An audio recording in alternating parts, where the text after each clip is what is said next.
There we go. Thank you for coming, and it's going to be like my friend Ian at college. He went for his first job, and they're going to see the manager, and the manager said to him, "Tell me all about yourself. It doesn't have to be true, but make it interesting." So I'm hoping that I'm going to be interesting. It's going to be lying, isn't it? That's all right. I've got some questions here. Have you? Those are fine. And the first question is, what is the difference between art and craft? Art and craft. Basically, a craftsman makes something, and an artist has ideas. But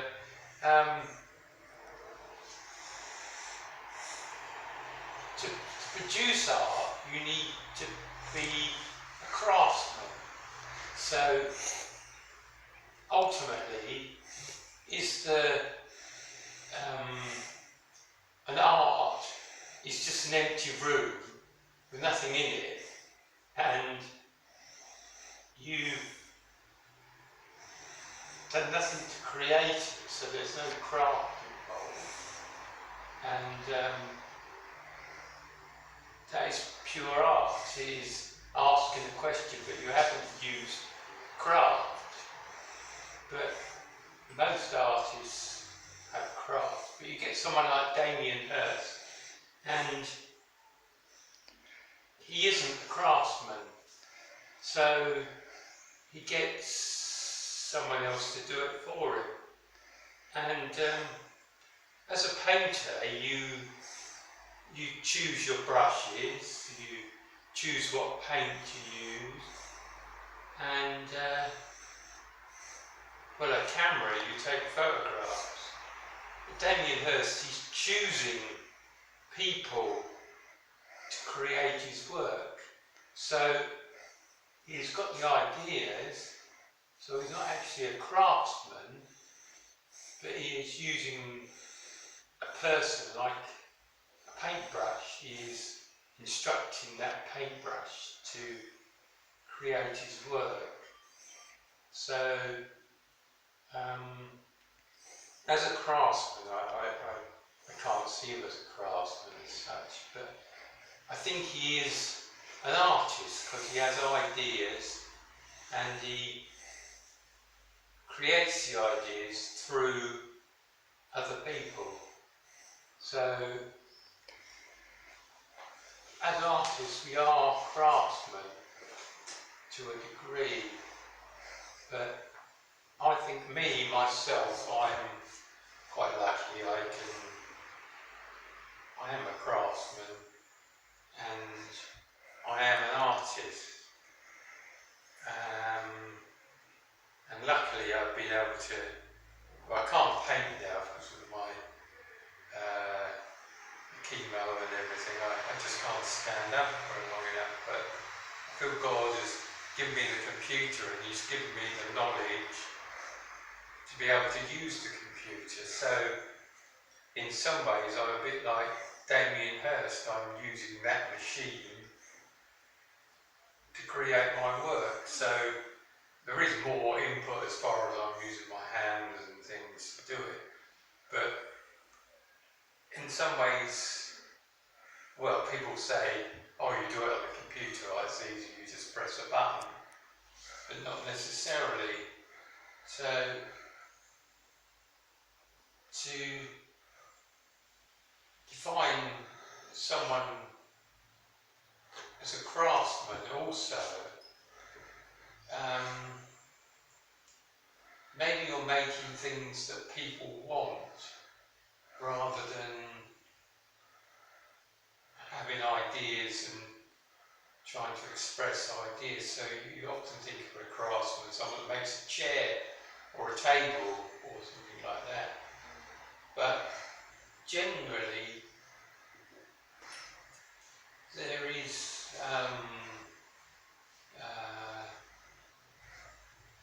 often you make a table, it looks nice, doesn't it? So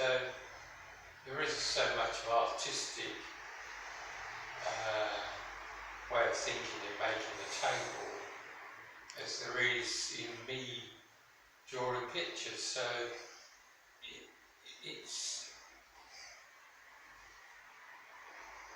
very difficult to separate the two things. Some artists are better craftsmen. Well, I couldn't paint a Rembrandt, so Rembrandt was a better craftsman. But in Rembrandt's day, they didn't have photographs, so his craft was creating likenesses that were real and you could recognise the person and express things, and he caught history and different things. Whereas now it's reached a point where there are cameras and you can take the craft of, well, like someone like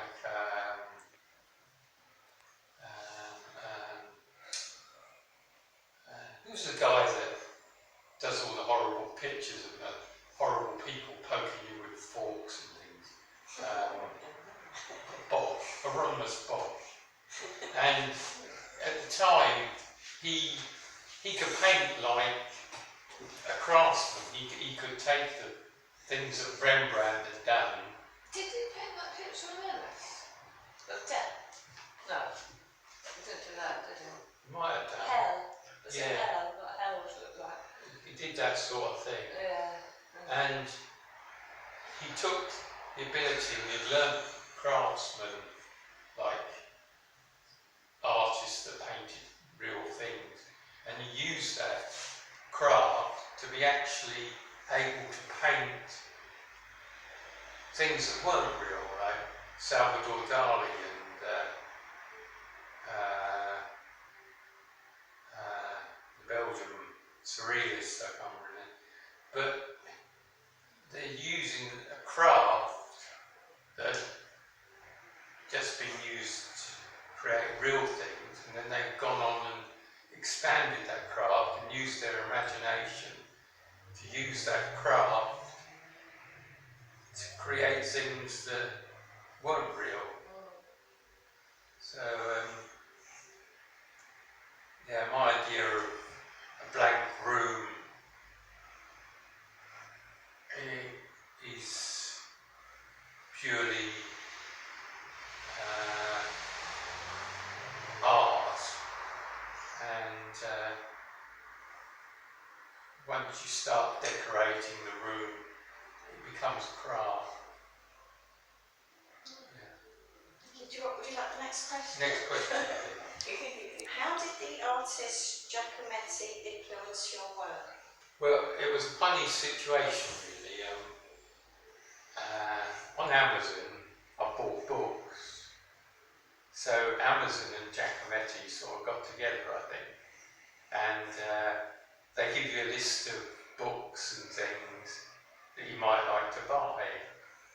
And I was looking for something new that I could do on the computer, and this book came up, and I looked at it, and it's a person, but in some ways to what I've done, I've dampened it down a bit. I've used the idea of scribbling,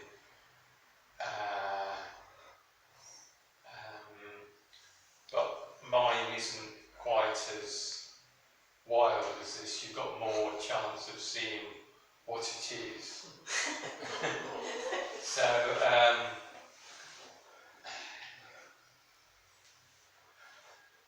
as an artist and how they've influenced me, well, my dad used to draw, and he used to draw very much like this.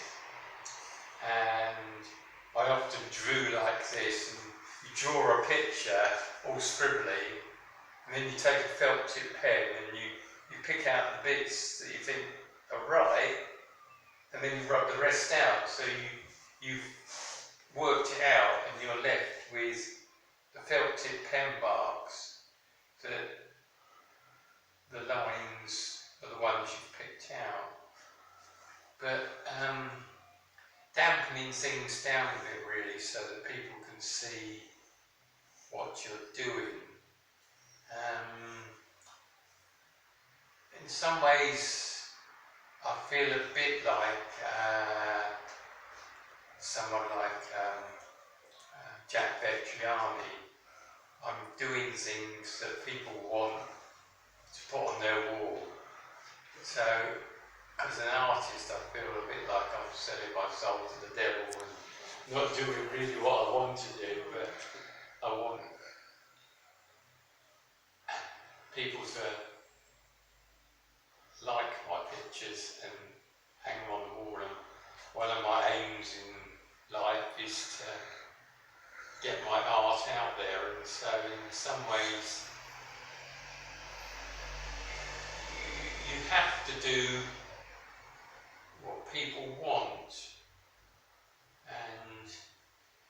But you get someone like Van Gogh, and he only had to sell one picture in his lifetime, and he didn't do what people wanted as such at that time, even though people want them now.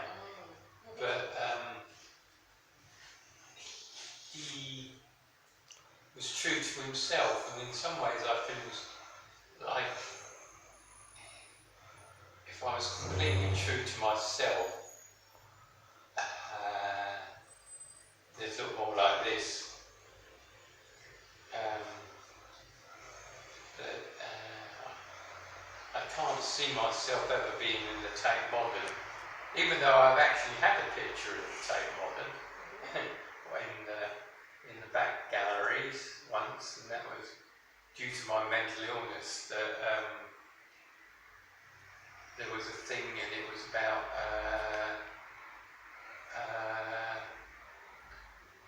personality disorders, and this thing was someone that Alan Houseborough used to go to. Why don't you enter this? And so I did this picture, and I got into the Tate Modern. So that was good. Have you still got that picture? It was in Tate. I can't remember. I think I got it somewhere, but it was another thing that I'd done on the computer, that I first started doing things on the computer, so it was just a copy, a photocopy, a print. So there must be some of them out there somewhere. But yeah, and I also like the idea of Andy Warhol. I look at my paintings and I think, oh, they scribble. And Andy Warhol would have said, and someone would have said, well, they're all scribbling. And he said, yeah, you're right. And then no one can actually say any more about it because he's actually agreed with them. So you're setting, yeah. So yeah, that's how Giacometti influenced my work. When did you go to Venice? I went to Venice in 2009, and I'd seen it on the telly, and I thought, yeah, that's the place I wanted to go. And it's just a beautiful place, and it's a mystery. It's very mysterious. The tourists ruin it. But What was you there, Steve? What was you I there? was a tourist, so I was ruining it. But in 2009 I used to wander off, and I had 10 days so I could just wander around. And the idea of Venetian masks, they're asexual, they're neither men or women, and Venice is a bit like that. It's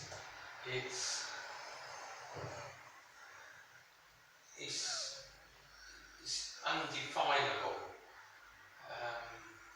I know they build buildings, they rebuild, tumble down, but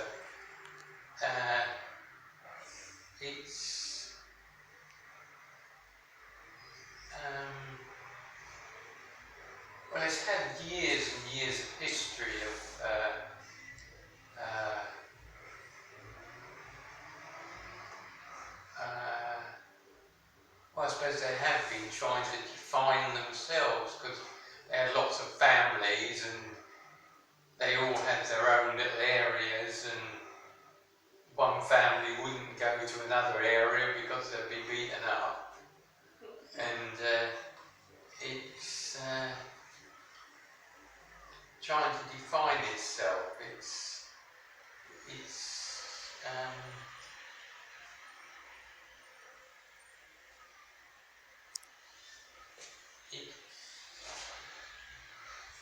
mysterious. It's Like how they're around. yeah, it's an enigma. That's a good word, isn't it? And Similar. I can't help it. it's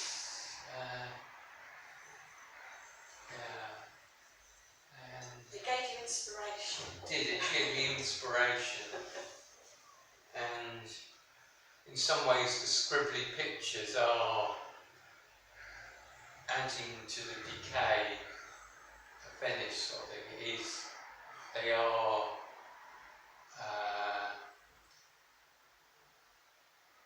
the definition. Well, my paintings, I suppose, I've taken more definition than this guy has.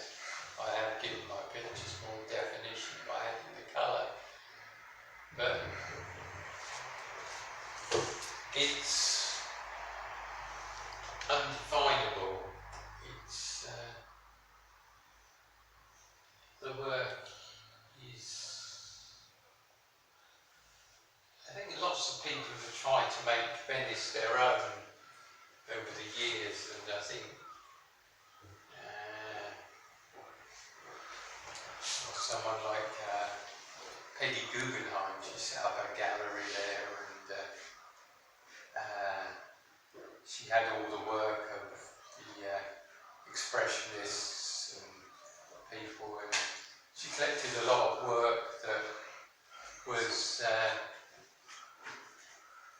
not necessarily the most famous people now, but she's got work of artists that I wouldn't say they didn't make the grade, but they didn't just happen to be in the right place at the right time. And both of them were just as good, but they just maybe didn't go to the right parties, or they didn't push themselves, and just because art is a bit like that, isn't it?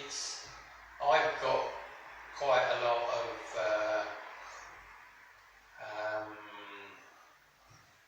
get up and go, and I'm doing this, I'm talking about my work, so there is a lot of me that's a bit of a big head, so and I can sit and talk, and as I said, it might be rubbish, but I can talk about it.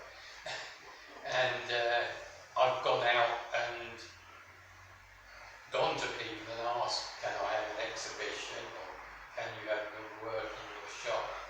So I must look alright, I must because lots of people have said yes, but lots of people have said no, and yeah, there was a lady in the craft shop this afternoon, and she said, I was sitting there having a cup of coffee, and she came out, and she didn't know it was me, and she didn't know I'd done the pictures. She said, I don't like that, she said.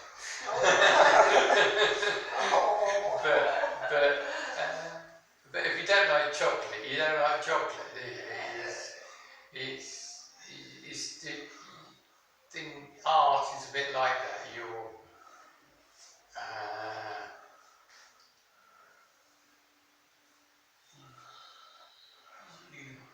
You like what you like, and in some ways people say you get an abstract picture, and well, Venice is very abstract, but you get an abstract picture and people say,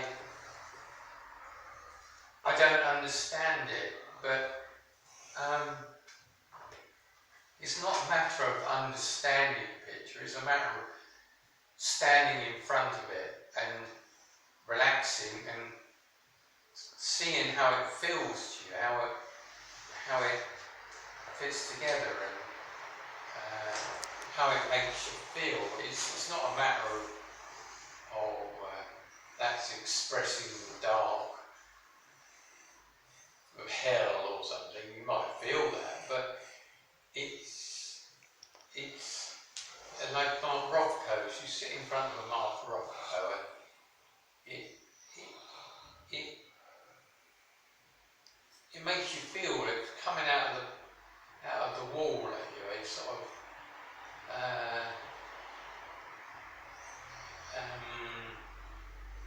it's how it makes you feel.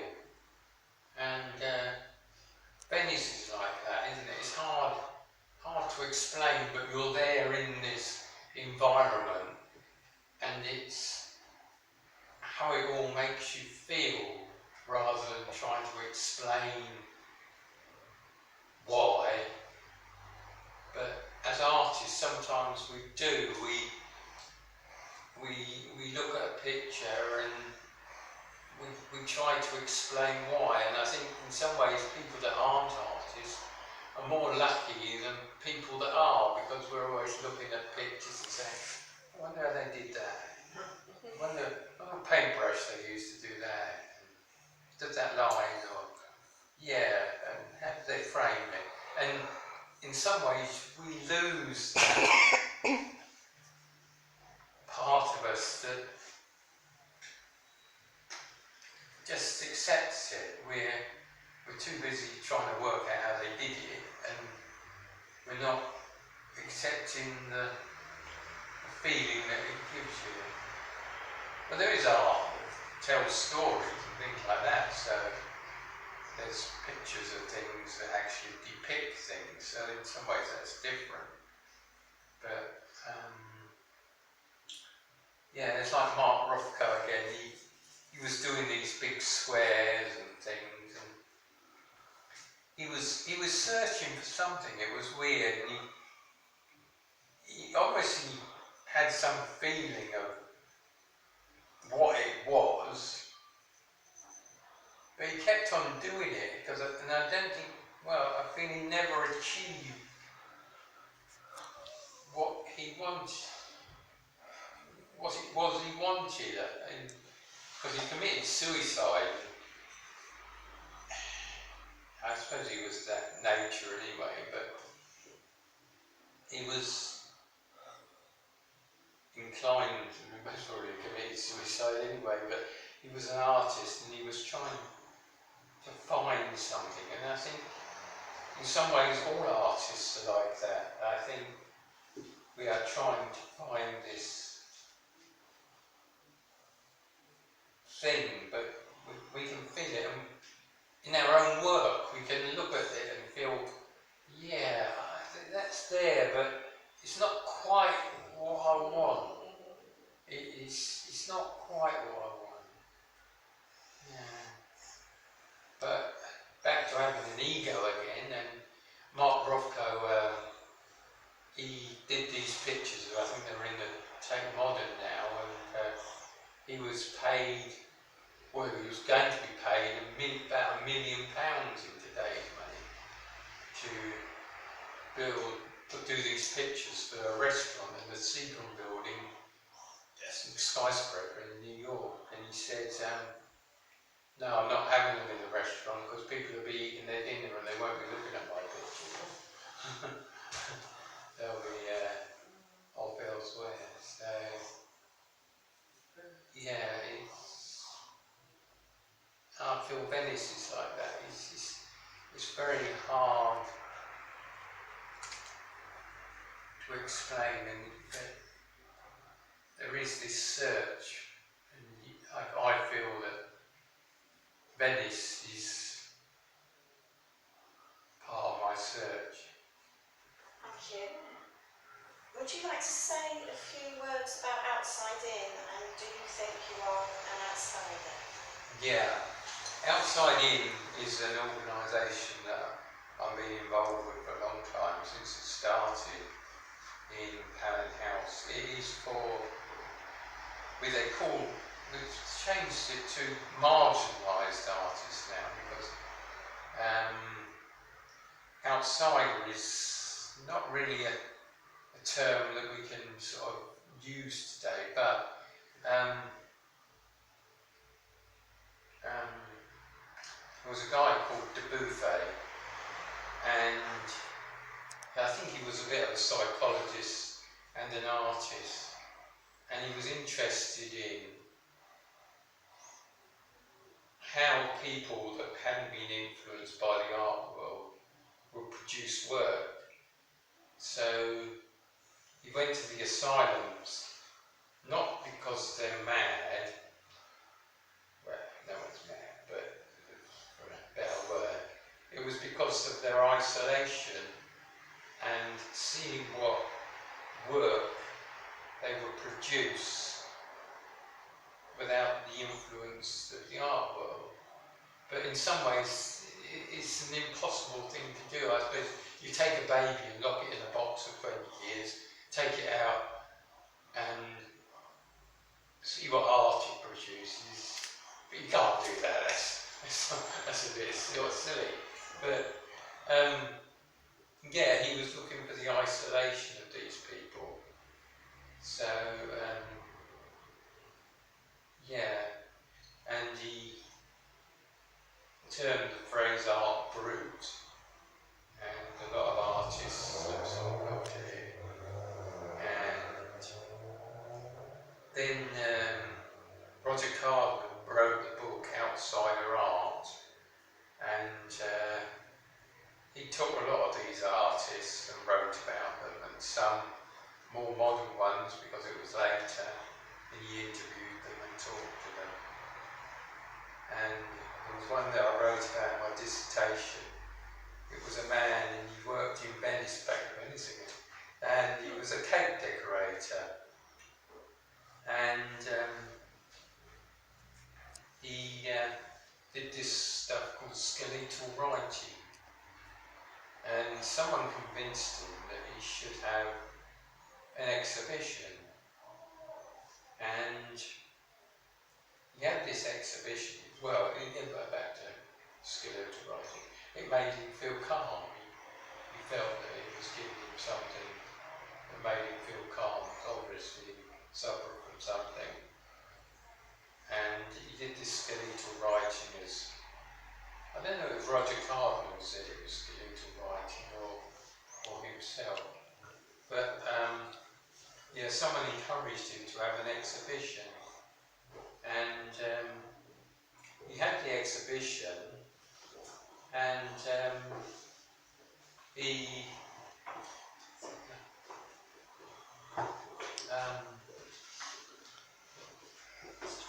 go ahead. And he had the exhibition, and he found the whole thing abhorrent, and never did any work ever again, and smashed up his work. So in some ways he is the ultimate outsider because he doesn't want to be involved with the art world. But the problem is, what are you if you're a successful outsider? It's difficult because are you still an outsider? You might be producing the same work that you did when you was an outsider, but you're famous. There's someone called what's his name?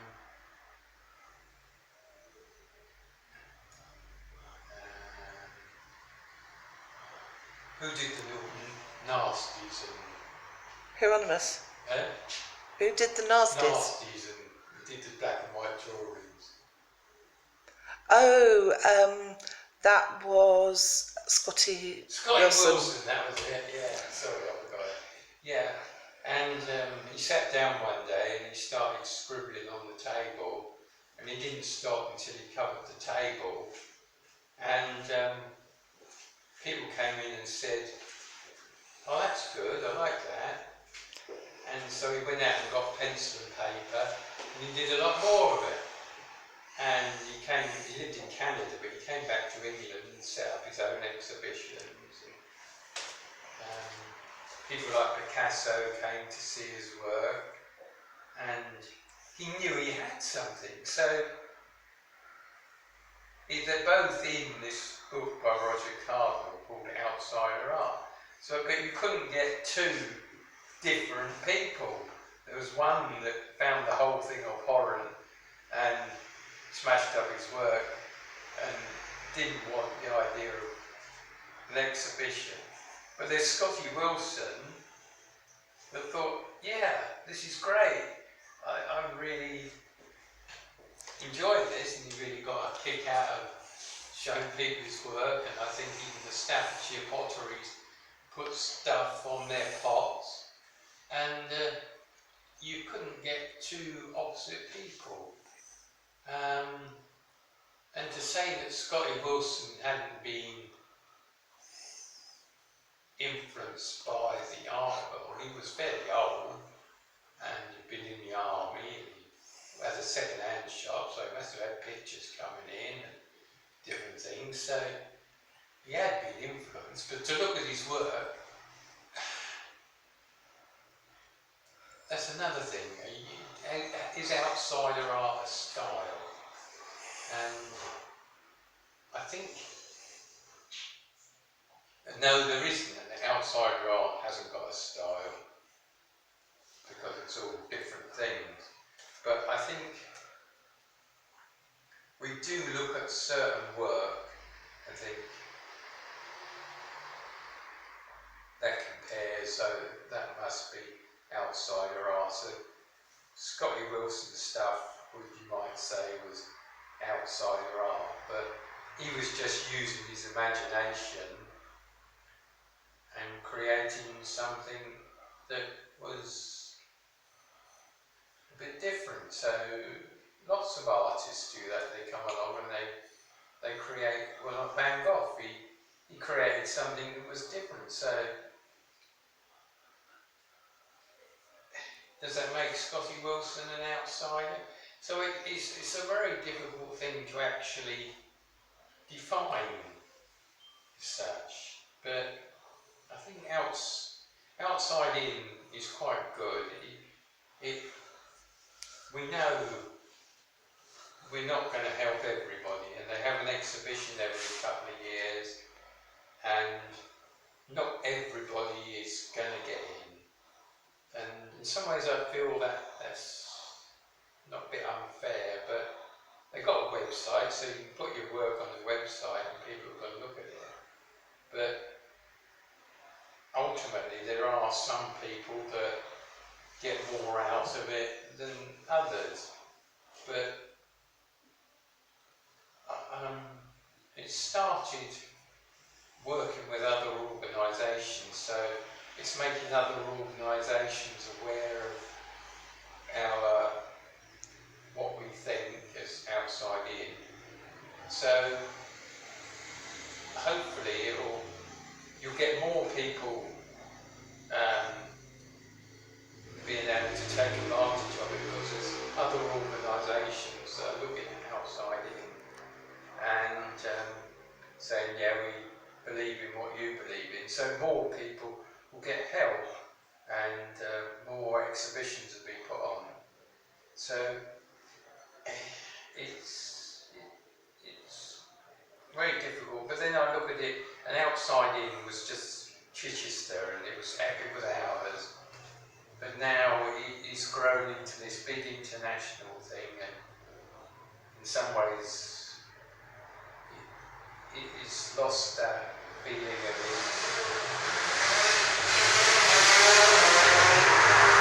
it's ours.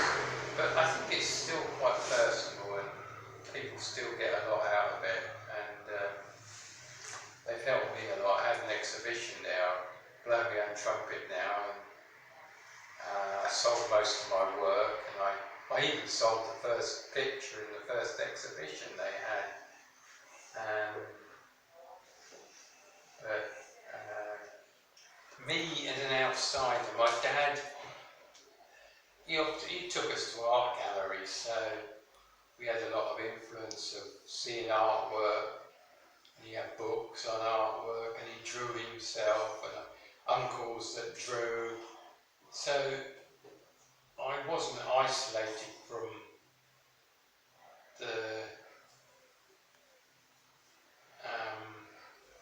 art world, so my work has been influenced by the art world, and now I've even done an art degree, so it's even more influenced by the art world.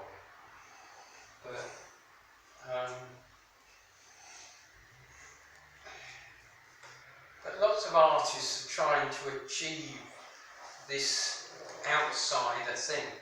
Even Picasso, but he took a painting by Velázquez, and it's the Spanish royalty, and it's got this little girl, and it's got Velázquez looking at himself painting a picture, and he's taken figures out of this picture, and he's tried to draw them like a child, but they don't. They look like Picasso's, and but then again, Scotty Wilson's look like Scotty Wilson's, yeah, but it's something that. Where does creativity come from? What is creativity? What influences us as far as creativity?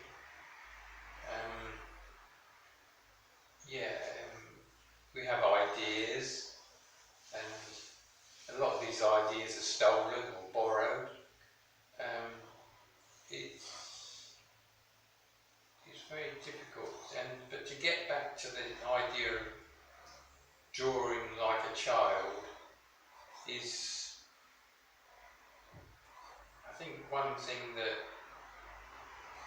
lots of artists are interested in. But having said that, outsider art is quite fashionable now, and as I say, we look at things and we think, oh, that's outsider art, but a lot of things that we think are naive outsider art pictures are done by clever artists that can work in a style, so they're not really doing what Picasso tried to do, was sort of lose himself to art. They're actually producing stuff that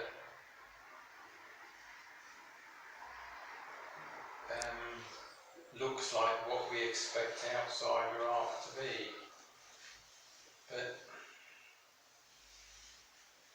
And how we cut that off from the main art stream is very difficult, because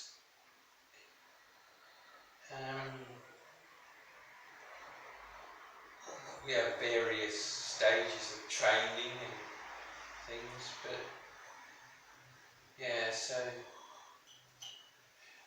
outsider art, and well, am I marginalised because I've got a mental illness? And some people would say I'm an outsider because I've got a mental illness, but as I said, the buffet went looking in the asylum, not because they had a mental illness, he was looking for their isolation. And as an artist, I feel in some ways that I've got the disease, but I'm not really an outsider artist. I've had a lot of input from the art world, so it's very difficult to say. Yeah, I think the Panel House has done a lot for me, and it's given me the confidence to actually do something like this. I feel I'm rabbiting on a bit now. Shall we go through the questions? Yeah, that would be it. Could you say a bit more about how your mental health affects your work and your aims in life?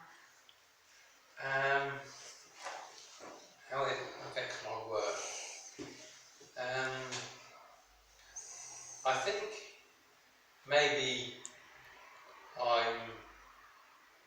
my mental health is not particularly that I have something wrong.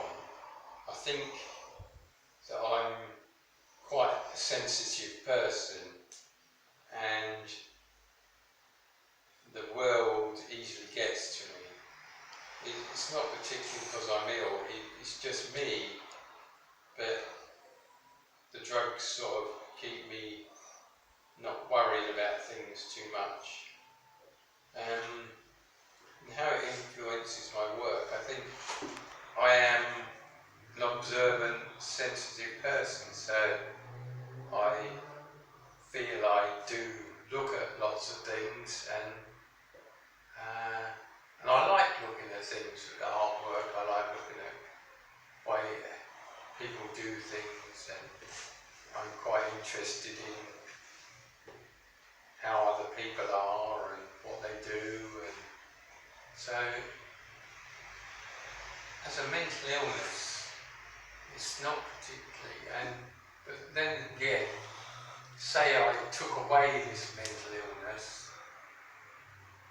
as you might call it, will I still be able to be an artist? But you can't do that, but I don't know. Is it because I'm mentally ill that I create, or is it not? I don't know. And but there's a lot of it that's me saying, I am here, this is me, look at me, I am here. So art is quite a good thing for that, a vehicle for that I can do art and say, I am here, this is me, and that's my way of doing it. Yeah. Thank you, Steve. Does anybody have any questions, Steve?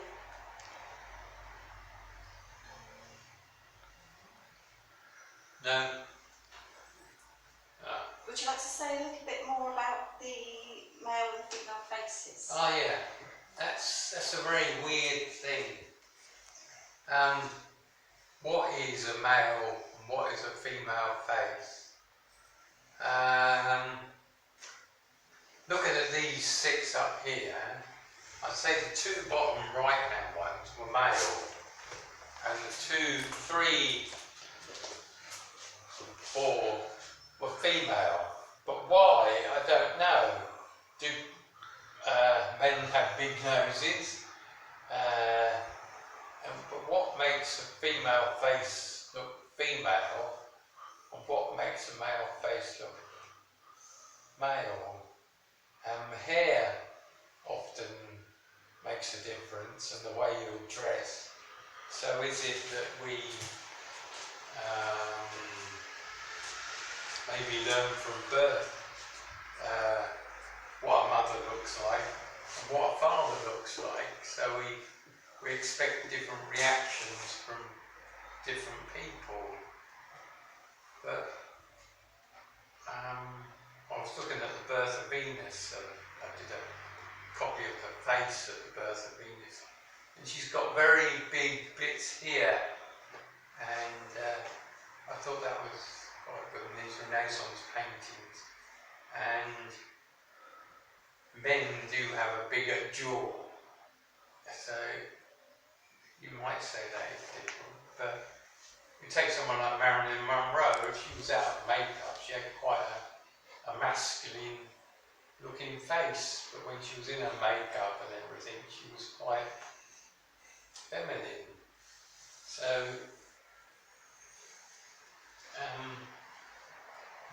how we dress ourselves up and how we expect a female to look, or we expect how a man to look, is very much how it is. But really, you get these manga cartoons and a few marks, and they've got a female face and a few marks, and they've got a male face, and I think that's quite amazing how they can actually define a male face and a female face just in a few marks. But I haven't learned, and I can't see how they're doing it, and if anyone could tell me, I'd be very interested. Any questions, anyone? Did you start those ones with your scribbly drawings, Steve, and then fill Yeah, in then put colour in it, yeah. then colour them? Yeah. Yeah. Yeah, they make them a bit lighter than this, make them a bit more, put them on your wall pictures than maybe this is, sort of thing. Yeah. Which is your favourite? My favourite? I think the one with the big nose.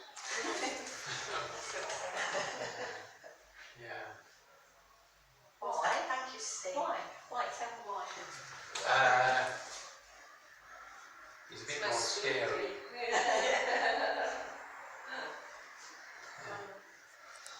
Okay. How long have I